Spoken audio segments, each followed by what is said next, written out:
What if I told you that with just a few simple tweaks, you could increase your rental income by 20, 30, 40, heck, even 50%? Most landlords think the only way to make more money is to raise rent, but that's the rookie response. So today, I am revealing 5 powerful strategies. These are the strategies that top landlords are using to maximize their rental income without sacrificing great tenants or doing extra work. And these are real-world tips, the same ones that helped me grow my portfolio from a single property to a 7-figure business. Let's go.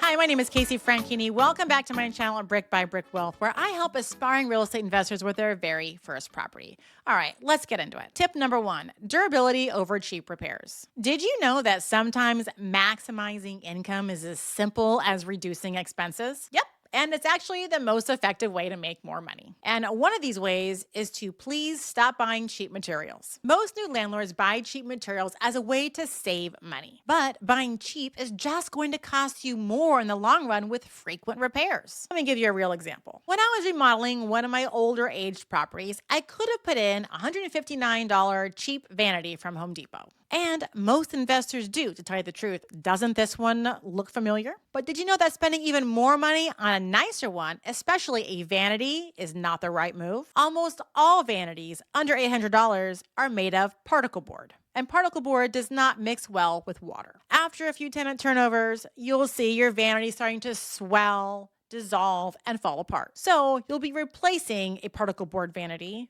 before you know it. So instead of buying a $159 cheap Home Depot vanity or an $800 expensive cheap quality vanity, I choose instead to buy a ceramic pedestal sink for $65. You have to have someone install it, of course, but these ceramic pedestal sinks can last 50 years or more. And that's long-term thinking. Same principle goes with flooring. Forget cheap laminate flooring or carpet that you have to constantly replace because of damage. I recommend using commercial grade wear layer luxury vinyl plank or LVP. You can mop it, it doesn't scratch easily, and it looks high-end. The goal here is longevity and appeal. You want it to look good for a long time. The smartest landlords look for the lowest cost over time, not the lowest cost today. That's why you've seen whole houses with tile flooring. Not that I'm recommending that. Every time that you replace flooring, repaint entire interiors, or swap out broken, deteriorated vanities,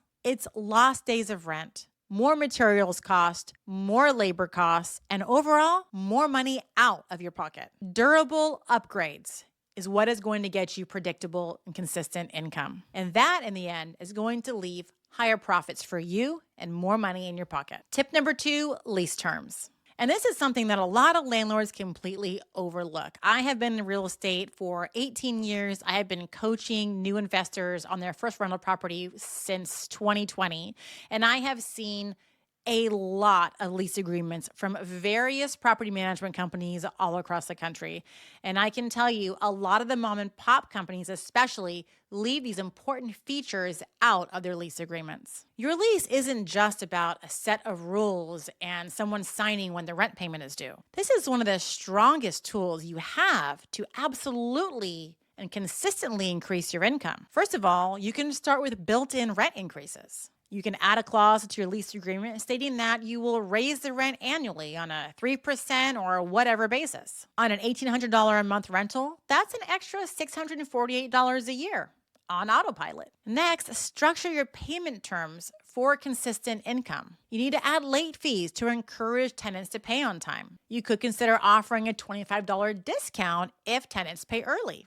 I did that for years, and it worked really well in my lower income rentals. It's a small incentive, but it does keep your cash flow coming in on time with potentially problem tenants. You can also, in your lease agreement, add in convenience add-ons. You could include prepaid lawn care, pest control, or even Wi-Fi. So you bake these into the lease agreement and get a little profit margin on top. Tenants do like convenience, just like we all do. And they'll pay more for a little set it and forget it. Also, you need to make sure that your lease agreement respects your time and clearly state what the tenants are responsible for paying for. They could be responsible for their own air filters, light bulbs, and even minor maintenance. Those little things seem small, but they can add up to hundreds of dollars a year and wasted time if you're constantly handling them. One thing I've been seeing a lot on some of the big property management companies' lease agreements is a clause that states that the tenant is responsible for the first $150 or $250 of repairs. This prevents you, for example, from spending $325 to send out an electrician because the tenant says that her outlet doesn't work, when all the electrician does is go over there and push the reset button. And finally, remember, the best lease in the world is going to mean nothing if your tenants are not reliable and they don't pay. And that's why I created a free training called How I Find A+ Tenants. In short, this free training video teaches you exactly how I find A+ tenants who take care of my property and pay rent on time. You can grab that free training down below. See, your lease can either cost you money or make you money. How it works is entirely up to how you word it. Tip number 3, unlock hidden income streams. Now, this one is all about earning more without raising rent. I'm talking about premium upgrades, even pet rent, and creative add-ons. I'll start with pets. I used to hate allowing pets in my properties, but tenants were going to sneak them in anyway, so I might as well add a clause to the lease agreement, allowing them with a pet fee. I charge $20 to $30 a month for cats, $40 to $50 a month for dogs, and personally, I don't charge a pet deposit. Tenants are happy to pay for their pets. And now I'm earning an extra $500 or $1,000 a year just because of pet rent. Some other ideas, you can charge extra for amenities like lawn care. Some tenants don't have a lawnmower, they don't want to buy a lawnmower, and they don't know anyone in the area who can mow their lawn. So you can offer them dependable and reliable 2 times a month lawn care for X amount of dollars per month.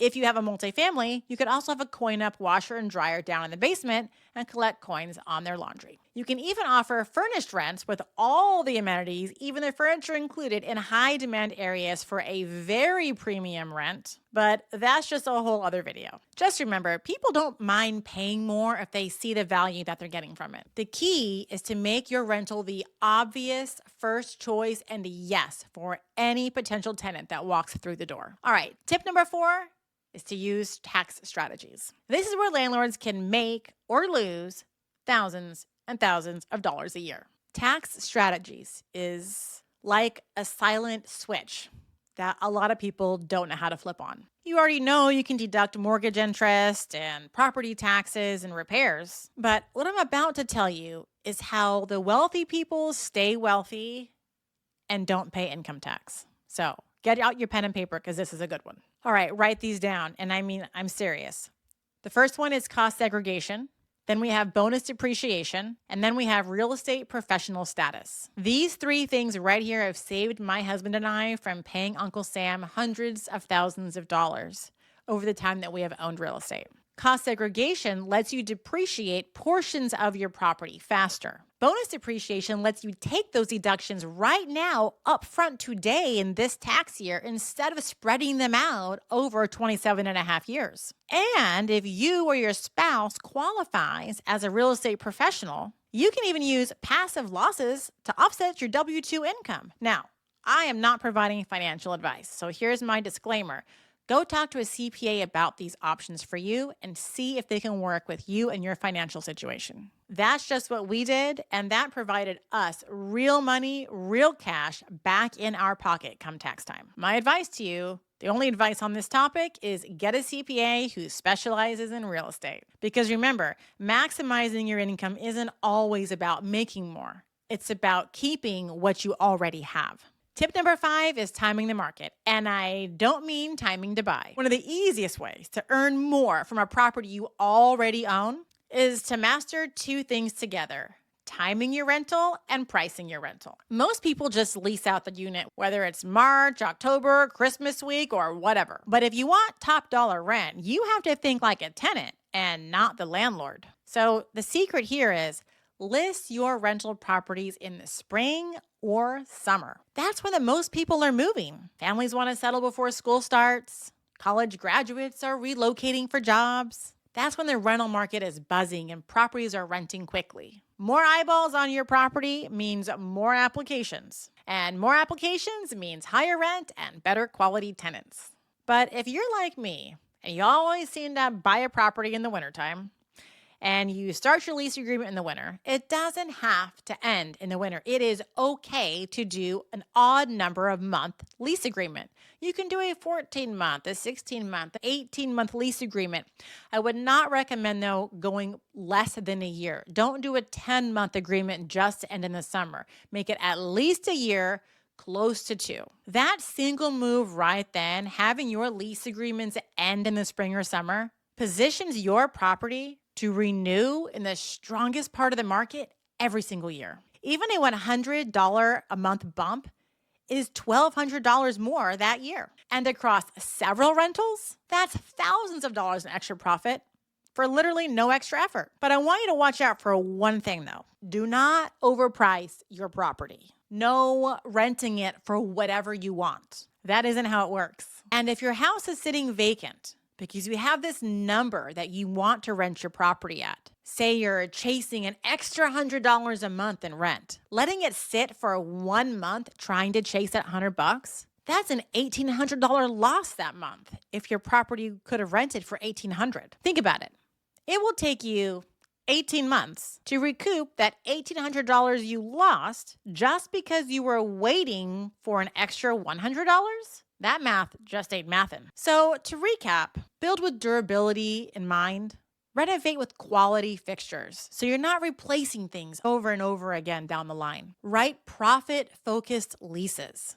This is a rental income business. Keep that in mind. Add income streams your tenants actually want. Use tax tools to keep more of your cash. And time your rental listings and price your rentals at the right time for maximum profit. When you combine all of these strategies together, you're not just earning more money. You're running your rental property business like a real business. And that's how you turn a few good rentals into long-lasting wealth. Now, if you want to take these ideas one step further and make sure that you're not buying the wrong property in the first place, you need to watch my next video, 5 rental property red flags beginners miss. In that video, I'm going to share with you the rental warnings that most investors miss, the ones that turn a great deal into a financial nightmare. And if you want to learn how to keep all that extra income that we just talked about, you can't afford to miss it.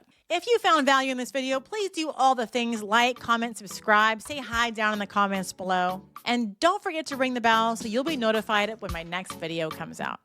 Thank you so much for watching and supporting my channel and doing all those things. I thank you from the bottom of my heart. And until next time, keep building your wealth brick by brick.